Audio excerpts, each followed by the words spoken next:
श्री स्वामी समर्थ सर्वांना. आपल्याला आयुष्याच्या पटावर यशस्वी राजा व्हायचं असेल तर आत्मविश्वास नावाचा वजीर कायम सोबत ठेवावा लागेल. याचा अर्थ काय होतो तर आपल्याला जर आत्मविश्वास मिळायचा असेल तर त्यासाठी स्वामी बाबांच्या सेवा नक्की करायला पाहिजे.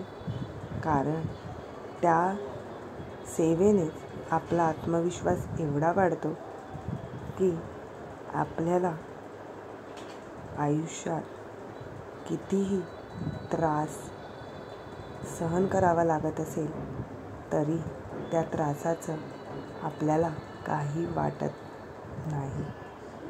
त्यामुळे सेवा करा आणि बाबांचे आशीर्वाद नक्की घ्या. धन्यवाद.